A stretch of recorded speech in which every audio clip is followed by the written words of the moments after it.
Morning, friends. Welcome to another edition of my podcast, When Worldviews Collide.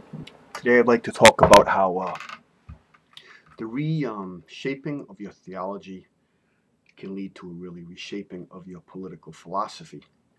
And I thought of this in light of a conversation yesterday um, on a political thread, basically about basically had to do with libertarian politics, which somebody on the page, takes issue with and thinks it's this ideal, pie in the sky, unworkable notion that you can't be libertarian in government, and we're just kind of like these armchair, couch potato type guys who just live in the realm of theoretical, I guess you could say. Um, and here's my take, and here's my issue. I think a lot of times are marginalized, and libertarians are marginalized because they come up with a notion that is well within the mainstream.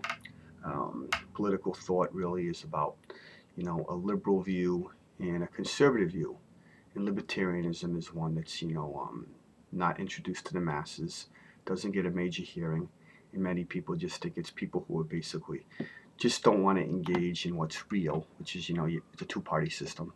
Conservatives, liberals, and maybe to a varying degree moderates. They may even be the biggest piece of the pie. And that's kind of like a hodgepodge or a smorgasbord of conservative and liberal, and try to come up with a practical solution. Whereas libertarianism is just this idea that can't work. And this is what I find most frustrating and it's from a Christian perspective. There are varieties of churches in the United States, Christian churches. I'm going to narrow it down to that, and they all get a certain degree of credibility from people within Christendom, whatever that means, and people actually from the mainline media. The media might criticize Roman Catholicism because of its certain social views that a lot of liberals don't like, but they'll say it's a credible a church, and we know many people who are Roman Catholics. Likewise, if a presidential candidate comes out and he says he's a Methodist or a Lutheran or an Episcopalian, all these different things under Protestant denominations, all's well and good, and there's no scrutiny generally. But if you go through life and you have a Christianity that's reformed, and people find out through a church website where you go to a church that you're somehow associated with John Calvin or Puritans, or those people who believe in certain doctrines that really affect the sensibility of people. And I don't want to get into the real finer points of Calvinism on this post, but you can be marginalized and people discredit you, and you're almost like you might as well, in some degrees, be like the Westboro Baptist Church folks. You just basically you don't really count. And so, on the one hand, if I'm from a persuasion that adheres to a lot of what John Calvin taught, a lot of what the Reformation taught, a lot of the confessions of the Reformation, whether it be Heidelberg or Westminster, then I'm dismissed, and this is frustrating because I find myself in the same category when it comes to political philosophy. If I want to read Murray Rothbard or Milton Friedman, Thomas Sowell, Frederick Bastiat, Ludwig von Mises, all of these guys who are, well engaged economists and have these political views, I'm somehow not taken seriously. I'm maybe just this. I might as well be the Calvin of politics. It's all basically theoretical. I'm an academic pointy head who has these maybe grandiose ideas that could bring people down the wrong path, and I might as well be a cult leader. Let me make a point. I think there's a danger in anybody wanting to have a very pragmatic view of anything. I think that's what gets people into trouble is, the church wants to be always pragmatic, come up with a system that is workable for everybody, politics which is workable for anybody, without having a very nuanced, as specific as possible ideology that actually can stand the test of time. And before anyone thinks that this is just the way I'm totally wired, I want to point out a few things. After I was a liberal in high school, I mean, in college, I had views that, basically, I thought religion was a dangerous thing. I wanted a world that was very much, government controlled in various aspects. We'd have social programs. We'd help the poor. All of these other things that I thought were good. I thought the government could do it. I also had some social views that were, more liberal because I just basically didn't have sensibilities that, maybe some things shouldn't be permitted. So I was a liberal, but over time and after a religious conversion, and reasonable people can have religious conversions, this affected my views politically. And over time, and as I became a Christian, certain things intuitively I seem to agree with. And that's where I think I have a lot of credibility with my libertarian ideology. Intuitively, and I wonder if a lot of Christians can identify with that, can identify with this. I am really a social conservative. That's how I'm kind of wired. I kind of instinctively think if a position is mentioned to me, I take a very much a conservative, right-wing, religious right position. Because it just seems to make for an easier world. But upon closer scrutiny, to looking at the teachings of Scripture and refining my theology, and really thinking about the role of what I should expect from government, what government could potentially do if people who have my persuasion are in charge of it, what it could potentially do, leaves open the idea that the government also could potentially do some things I might really disagree with if, people who are, more liberal, or people who are, totally didn't want to add God into the equation of society, would get in charge. Hence, when you have Supreme Court justices, some of them I think go well beyond the boundaries of the whole church and state argument.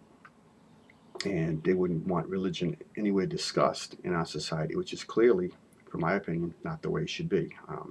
So this idea of libertarianism and how it gets so criticized because it's unworkable, I think has never been given the chance. And it hasn't been given the chance because people are just stuck up in this issue of, well, it can't be done, or it's not workable, or we need something more pragmatic. Rather than, look at the value of people clearly creating an ideology, both politically and religiously, to draw conclusions about matters of extreme importance.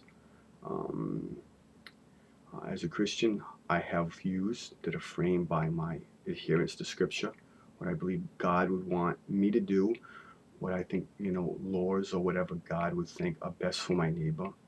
And I create a theological framework to live my life. And in many ways, that's transferred into a political framework. And don't get me wrong, people who are potentially who are actually reformed in their theology and follow the teachings of John Calvin or Puritans or whatever, and to whatever degree they do. I'm not saying they necessarily have to be a libertarian. There are plenty of people who are reformed or not. There are also people who are in various strains of Christianity, Roman Catholicism, Eastern Orthodoxy, who may have my political views, may be more libertarian, whereas somebody reformed cannot. So it doesn't necessarily have to follow suit. But I believe people of good faith draw, conclusions based upon their, especially if they're Christians, upon what their Christian worldview is. I think as Christians, we're to have a biblical worldview, and that biblical worldview transfers down to all aspects of life, and we draw conclusions.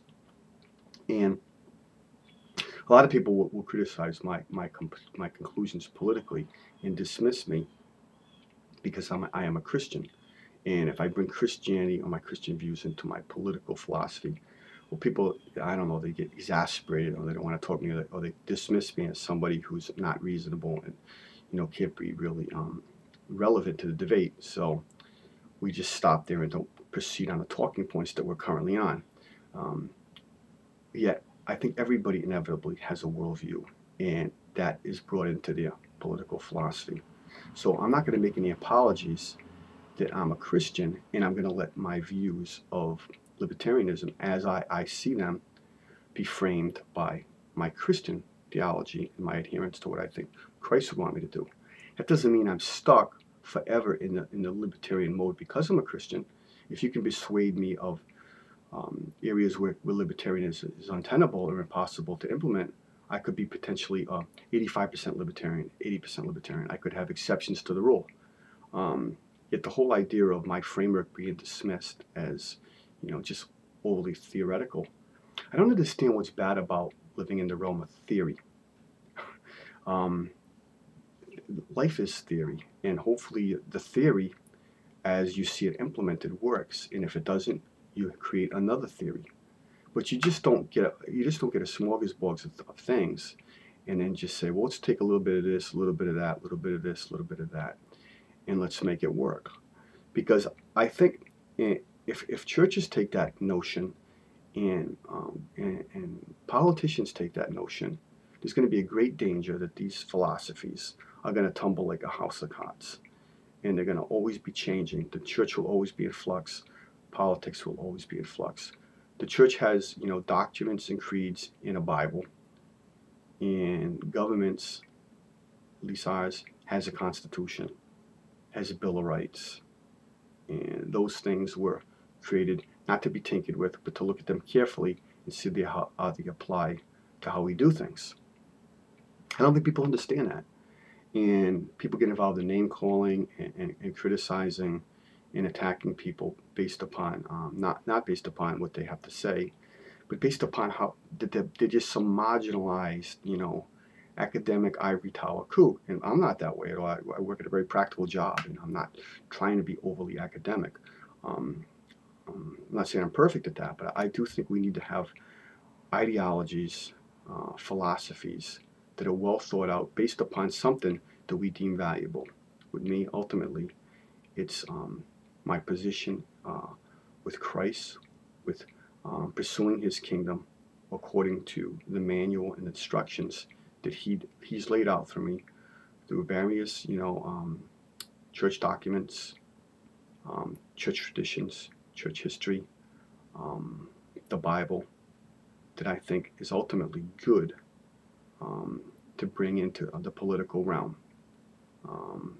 And also using that in a framework that looks at the holistic notion of society, and it's the framework it's in, that it's being pluralistic. We need to have religious tolerance. I don't think Jesus ever insisted upon, taking pagans down to the water, sticking their head under the water and say, all right, confess the name Jesus, or I'm gonna keep putting your head under the water until you're so discomfortable that you have to do that. You have to say, oh, I love Jesus. It's not about that. Conversion is based upon God's grace and the effectual calling of regeneration of Christ in a person's heart. We are basically to love people, share our faith with people, and see where that leads, and know that God's a good and wise God, and He'll do everything. And that's why I'm a libertarian. I believe in a very much a live and let live philosophy on most issues. And I'm very comfortable with God being God and not feeling I have to force the issue at hand. Don't know how much this video makes sense, but until next time, enjoy your day.